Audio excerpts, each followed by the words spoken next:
ഈശോ മിശിഹായ്ക്ക് സ്തുതിയായിരിക്കട്ടെ. നാം ഇപ്പോൾ ഇവിടെ ചിന്തിക്കാൻ പോകുന്നത് ഒരു ക്രിസ്ത്യാനി എന്തിലേക്കാണ് വിളിക്കപ്പെട്ടിരിക്കുന്നത് എന്നതിനെക്കുറിച്ചാണ്. എൻ്റെ സ്വർഗസ്ഥനായ പിതാവ് പരിശുദ്ധനായിരിക്കുന്നത് പോലെ നിങ്ങളും പരിശുദ്ധരായിരിക്കുവിൻ. ഈ ഒരു വിളിയാണ് ഓരോ ക്രിസ്ത്യാനിക്കുമുള്ളത്. എന്നാൽ നമ്മൾ യഥാർത്ഥത്തിൽ എന്തായിരിക്കുന്നു എന്ന് നമ്മളൊന്ന് ചിന്തിക്കേണ്ടതാണ്. മത്തായിയുടെ സുവിശേഷത്തിൽ 15-ാം അധ്യായം 8-ാമത്തെ തിരുവചനത്തിൽ ഈശോ പറയുന്നുണ്ട്, ഈ ജനം അധരം കൊണ്ട് എന്നെ തുതിക്കുന്നു, ഇവരുടെ ഹൃദയം എന്നിൽ നിന്നും വളരെ അകലെയാണ്.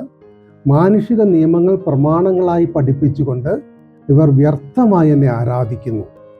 അപ്പം നമ്മളുടെ ഇപ്പോഴത്തെ അവസ്ഥയെക്കുറിച്ചാണ് യേശു ഇന്ന് പരിതപിക്കുക. നമ്മൾ കുറച്ച് ആചാരങ്ങളിലും അനുഷ്ഠാനങ്ങളിലും നമ്മൾ ഇന്ന് കെട്ടപ്പെട്ടിരിക്കുകയാണ്. എല്ലാ ദിവസവും വിശുദ്ധ ബലി അർപ്പിക്കുന്നുണ്ടാകാം, എല്ലാ ദിവസവും ജപമാല ചെല്ലുന്നുണ്ടാകാം, എല്ലാ ദിവസവും ആഴ്ചയിൽ ഒരിക്കലെങ്കിലും കുമ്പസാരിക്കുന്നുണ്ടാകാം. ഇതൊക്കെ ഒരു ജീവിതചര്യയായിട്ട് നമ്മൾ മാറ്റിയിരിക്കുകയാണ്. പക്ഷെ ദൈവം ആഗ്രഹിക്കുന്നത് മറ്റൊന്നാണ്. നമ്മുടെ ഹൃദയത്തിലെ വിശുദ്ധിയാണ് ദൈവം ആഗ്രഹിക്കുക. ഇന്ന് സാമുവേൽ 16-ാം അധ്യായത്തിൽ 7-ാമത്തെ തിരുവചനത്തിൽ വചനം പറയുക, മനുഷ്യൻ കാണുന്നതല്ല ദൈവം കാണുന്നത്, മനുഷ്യൻ ബാഹ്യരൂപത്തിൽ ശ്രദ്ധിക്കുന്നു, ദൈവമാകട്ടെ ഹൃദയഭാവത്തിൽ വന്ന്. അപ്പോൾ ദൈവം തൻ്റെ ഹൃദയങ്ങൾ പരിശോധിക്കുന്നവനാണ്, അതിനനുസരിച്ചുള്ള പ്രതിഫലം നമുക്ക് നൽകുക. നമുക്ക് യോഹന്നാൻ്റെ സുവിശേഷത്തിൽ 2-ാം അധ്യായത്തിൽ കാനായിലെ കല്യാണ വിരുന്നിൻ്റെ ഉപമ പറയുന്നുണ്ട്. അത് മറ്റൊരു തലത്തിലൂടെ ഞാൻ പോകാൻ ആഗ്രഹിക്കുക. അപ്പോൾ വചനം ഇങ്ങനെ പറയുകയാണ്, അവരുടെ ശുദ്ധീകരണ കർമ്മത്തിന് വെള്ളം നിറയ്ക്കുന്ന 6 കൽഭരണികൾ അവിടെ ഉണ്ടായിരുന്നു. അപ്പോൾ യേശു അവിടെ നിന്ന് വേലക്കാരോട് പറയുന്നു ഭരണികളിൽ വെള്ളം നിറയ്ക്കാൻ. അവർ വെള്ളം വക്കോളം നിറയ്ക്കുകയാണ്. അപ്പോൾ ഇവിടെ നമ്മളൊന്ന് മാറി ചിന്തിക്കുകയാണ്. ഈ കൽഭരണികളെ നമ്മൾ നമ്മുടെ ഹൃദയങ്ങളായിട്ടൊന്ന് സങ്കല്പിക്കുക. നമ്മുടെ ഹൃദയങ്ങളിലേക്ക് ഈ വെള്ളം നിറയ്ക്കണമെങ്കിൽ ആദ്യം നമ്മുടെ ഹൃദയമാകുന്ന ആ കൽഭരണികൾ വൃത്തിയായി ഭംഗിയായി കഴുകി വൃത്തിയാക്കണം. ആ വൃത്തിയാക്കി കഴിഞ്ഞിട്ട് അതിലേക്ക് ജലം നിറച്ച് കഴിയുമ്പോഴാണ് ഈ ജലം മറ്റു വീഞ്ഞായിട്ട് രൂപാന്തരപ്പെടുക. അതുകൊണ്ടാണ് ഈ യേശു പറയുക, യോഹന്നാന്റെ സുവിശേഷത്തിലെ 7-ാം അധ്യായത്തിൽ 37-ാമത്തെ തിരുവചനത്തിൽ യേശു പറയുന്നുണ്ട്. വചനം ഇപ്രകാരമാണ് പറയുന്നത്, അവൻ എഴുന്നേറ്റ് നിന്ന് ശബ്ദം ഉയർത്തി പറഞ്ഞു എന്ന് പറയുക. അപ്പോൾ അതിൻ്റെ എത്രമാത്രം പ്രാധാന്യം അതിനുണ്ടെന്നുള്ളത് കാണിക്കാനാണ് സുവിശേഷകൻ അങ്ങനെ എടുത്തെഴുതി വച്ചിരിക്കുക. അപ്പോൾ യേശു പറയുകയാണ്, ആർക്കെങ്കിലും ദാഹിക്കുന്നെങ്കിൽ അവൻ എൻ്റെ അടുക്കൽ വന്ന് കുടിക്കട്ടെ. എന്നിൽ വിശ്വസിക്കുന്നവൻ്റെ ഹൃദയത്തിൽ നിന്ന് വിശുദ്ധ ലിഖിതം പ്രസ്താവിച്ചിരിക്കുന്നത് പോലെ ജീവജലത്തിൻ്റെ അരുവികൾ ഒഴുകുമെന്ന്. അപ്പം നമ്മുടെ ഹൃദയത്തിലേക്ക് ജീവജലം കൊണ്ട് നിറഞ്ഞ് കവിഞ്ഞ് ഒഴുകണം. അപ്പം അതിനാണ് നമ്മൾ ഓരോരുത്തരും വിളിക്കപ്പെട്ടിരിക്കുക. നമ്മുടെ ഹൃദയത്തിൽ എന്താണ് നിറഞ്ഞിരിക്കുക? ഹൃദയത്തിൻ്റെ നിറവിൽ നിന്നാണ് അതിനെ സംസാരിക്കുക. വചനം പറയുന്നുണ്ട്, ഈ ലൂക്കായുടെ സുവിശേഷം 6-ാം അധ്യായത്തിൽ 45-ാമത്തെ തിരുവചനത്തിൽ, നല്ല മനുഷ്യൻ തൻ്റെ ഹൃദയത്തിൻ്റെ നന്മയിൽ നിന്ന് നന്മ പുറപ്പെടുവിക്കുന്നു, ചീത്ത മനുഷ്യൻ തിന്മയിൽ നിന്ന് തിന്മ പുറപ്പെടുവിക്കുന്നു. ഹൃദയത്തിൻ്റെ നിറവിൽ നിന്നാണല്ലോ അധരം സംസാരിക്കുക. അപ്പോൾ ഈ ഹൃദയത്തിൻ്റെ നിറവിൽ നിന്ന് അധരം സംസാരിക്കുമ്പോൾ നമ്മുടെ ഹൃദയത്തിലേക്ക് എത്രമാത്രം നന്മകൾ, അതായത് പരിശുദ്ധാത്മാവ് നിറഞ്ഞ് കവിഞ്ഞ് ഒഴുകണമെങ്കിൽ ആത്മാവിന് വേണ്ടി ദാഹിച്ച് നമുക്ക് പ്രാർത്ഥിക്കണം. ആത്മാവ് എന്നിലേക്ക് കടന്നു വരണമേ എന്ന് ആഗ്രഹിച്ച് പ്രാർത്ഥിക്കണം. അപ്പോൾ ഈ നിറഞ്ഞു കവിഞ്ഞ് ഒഴുകിയ ആ കൽഭരണികളിൽ നിറഞ്ഞു കവിഞ്ഞ് ഒഴുകിയ ജലം അനേകർക്ക് അത് മധുരമായിട്ട് അനുഭവിക്കാൻ സാധിച്ചെങ്കിൽ ആ ജലം, പരിശുദ്ധാത്മാവ് ആയ ജലം അനേകർക്ക് പകരപ്പെടുന്നു എന്നുള്ളതാണ്. ഇന്നത്തെ കാലഘട്ടം നമുക്കറിയാം. ഇന്ന് തിന്മ നിറഞ്ഞ കാലഘട്ടത്തിലാണ്. ലോകത്തിൻ്റെ സുഖങ്ങൾ, ജഡത്തിൻ്റെ സുഖങ്ങൾ അനുഭവിക്കാൻ ഇന്ന് മനുഷ്യൻ വ്യഗ്രത കൊണ്ട് നടക്കുകയാണ്. അവൻ്റെ ലക്ഷ്യം എന്താണെന്ന് അവൻ പലപ്പോഴും അവൻ മറന്നു പോവുകയാണ്. അവൻ ഇന്നല്ലെങ്കിൽ നാളെ അവൻ്റെ ആത്മാവിൻ്റെ ശരീരത്തിൽ നിന്ന് വിളിക്കപ്പെടുമെന്നും അവന് വേണ്ടി സ്വർഗത്തിൽ ഒരുക്കപ്പെട്ടിരിക്കുന്ന ഒരു നീതിയുടെ സിംഹാസനം അവന് ഉണ്ടെന്നുള്ള കാര്യം പലപ്പോഴും അവൻ മറന്നു പോവുകയാണ്. അവൻ ഈ ജഡിക സുഖങ്ങളിൽ, ലോകസുഖങ്ങളിൽ വ്യാപരിക്കുമ്പോൾ അവന് നഷ്ടപ്പെടുന്നത് ഈ ഹൃദയത്തിലുള്ള ആ നന്മയാണ്. അത് ഇന്ന് കാലഘട്ടത്തിൽ നമുക്കറിയാം, സുവിശേഷം പ്രസംഗിക്കുന്നതിലല്ല, അല്ലെങ്കിൽ സുവിശേഷത്തിൽ ജീവിക്കുന്നതിലാണ് ഇന്ന് കൂടുതൽ പ്രാധാന്യം കൊടുക്കേണ്ടത്. കാരണം യേശു തളർവാദ രോഗിയെ സുഖപ്പെടുത്തുന്ന രംഗം നമുക്കറിയാം. അതുപോലെ തന്നെ വസ്ത്രത്തിൻ്റെ വിളുമ്പിൽ സ്പർശിച്ച് യേശുവിന് സുഖപ്പെട്ട ആ രക്തസ്രാവക്കാരിയ സ്ത്രീയെ നമുക്കറിയാം. ഇവരൊക്കെ യേശുവിൻ്റെ സാന്നിധ്യം, യേശുവിൻ്റെ സാമീപ്യം കൊണ്ട് സുഖപ്പെട്ടവരാണ്. നമുക്ക് വചനം പ്രസംഗിക്കുന്നതിലല്ല, വചനത്തിൽ ജീവിച്ച് നമ്മുടെ സാന്നിധ്യവും സാമീപ്യവും അനേകർക്ക് അതൊരു സുവിശേഷമാകാനായിട്ട് നമുക്ക് സാധിക്കണം. നമ്മൾ സുവിശേഷമാകണം, അല്ലെങ്കിൽ സുവിശേഷമേകണം. അത് കർത്താവ് നമ്മെ വിളിച്ചിരിക്കുന്നത് യേശുവിൻ്റെ നാവായിത്തീരാൻ വേണ്ടിയിട്ടാണ്.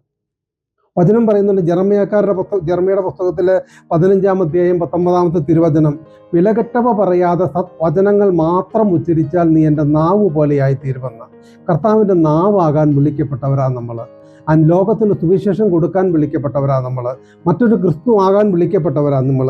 അപ്പോൾ നമ്മൾ അങ്ങനെ വിളിക്കപ്പെട്ട നമ്മൾ ദൈവത്തിൻ്റെ പരിശുദ്ധാത്മാവ് നമ്മുടെ ഹൃദയത്തിൽ നിന്ന് തരുന്ന പ്രചോദനങ്ങളെ ധിക്കരിച്ച് അഹങ്കാരത്തോടെ വർത്തിക്കുമ്പോൾ, ജഡിക സുഖങ്ങളുടെ പുറകെ പരക്കം പായുമ്പോൾ ആത്മാവ് നമ്മളെ നോക്കി കരയുകയാണ്. അതാണ് ജെറമ്യ പ്രവാചകന്റെ പുസ്തകത്തിൽ 13-ാം അധ്യായത്തിൽ 17-ാമത്തെ തിരുവചനം പറയുക, നിങ്ങൾ അനുസരിക്കുന്നില്ലെങ്കിൽ നിങ്ങളുടെ അഹങ്കാരത്തെ ചൊല്ലി രഹസ്യത്തിൽ എൻ്റെ ആത്മാവ് കരയും. കർത്താവിൻ്റെ അജഗണത്തെ അടിമത്തത്തിലേക്ക് കൊണ്ടുപോകിയാൽ ഉള്ളുരുകി കരയും, കണ്ണുനീർ ധാരധാരയായി ഒഴുകുമെന്ന്. അപ്പോൾ ദൈവത്തിൻ്റെ ആത്മാവ് നമ്മെ ഓർത്ത് കരയുന്നുണ്ടോ? നമ്മൾ ബാഹ്യമായ കുറേ ആചാരങ്ങളിലും അനുഷ്ഠാനങ്ങളിലും കെട്ടപ്പെട്ടിരിക്കുന്ന അവസ്ഥയിലാണോ? നമ്മൾ വിശുദ്ധിയിൽ ജീവിക്കാൻ നമ്മൾ ആഗ്രഹിക്കുന്നുണ്ടോ? ഓരോ കാര്യങ്ങളും നമ്മൾ ഇന്ന് ഈ നിമിഷം തന്നെ നമ്മൾ ചിന്തിക്കണം. അതനുസരിച്ച് നമുക്കൊരു രൂപാന്തരം ഉണ്ടാകണം, നമുക്കൊരു മാറ്റം സംഭവിക്കണം. ഈ കാലഘട്ടത്തിൻ്റെ ഒരു പ്രാധാന്യം അതാണ്.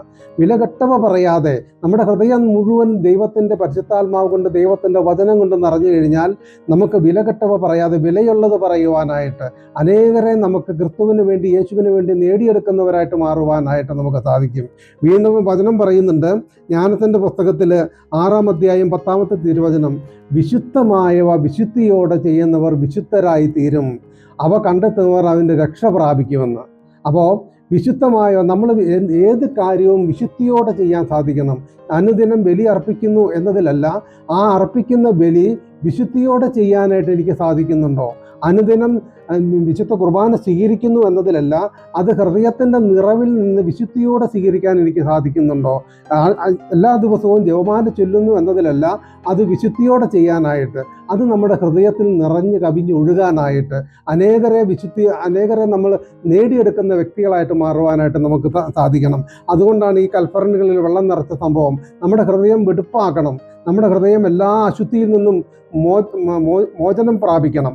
യാക്കോബ് ശ്ലീഹ പറയുന്നുണ്ട്, 1-ാം അധ്യായത്തിൽ യാക്കോബ് ശ്ലീഹ ഇപ്രകാരം പറഞ്ഞിരിക്കുകയാണ്, എല്ലാ അശുദ്ധിയും വർദ്ധിച്ചു വരുന്ന തിന്മയും ഉപേക്ഷിച്ച് നിങ്ങളിൽ പാകിയിരിക്കുന്നതും നിങ്ങളുടെ ആത്മാക്കളെ രക്ഷിക്കാൻ കഴിവുള്ളതുമായ വചനത്തെ വിനയപൂർവ്വം സ്വീകരിക്കുമെന്ന്. അപ്പോൾ ഈ വചനമാകുന്ന യേശുവിനെ സ്വീകരിക്കണമെങ്കിൽ നമ്മുടെ ഹൃദയത്തിൽ പരിശുദ്ധാത്മാവാകുന്ന ജലം ഒഴുകണം. പരിശുദ്ധാത്മാവിൻ്റെ സഹായമില്ലാതെ യേശു കർത്താവാണെന്ന് ഏറ്റുപറയാൻ നമുക്ക് സാധിക്കില്ലെന്ന് വചനം നമ്മെ ഓർമ്മിപ്പിക്കുന്നുണ്ട്. അപ്പോൾ നമുക്കും പ്രാർത്ഥിക്കാം, കർത്താവേ, അങ്ങയുടെ പരിശുദ്ധാത്മാവിനെ അയക്കണമേ എന്ന്. നിറഞ്ഞ് കവിഞ്ഞൊഴുകുന്ന ഒരു വ്യക്തിയായിട്ട്, ആത്മാവിൽ നിന്ന് നിർഗളിക്കുന്ന വ്യക്തിയായിട്ട്, സമരിയാക്കാരി സ്ത്രീയുടെ സംഭവം നമുക്കറിയാം. അവർ ദാഹജലം ചോദിച്ചുകൊണ്ട് യേശുവിൻ്റെ അടുത്തേക്ക് വരുന്നുണ്ട്.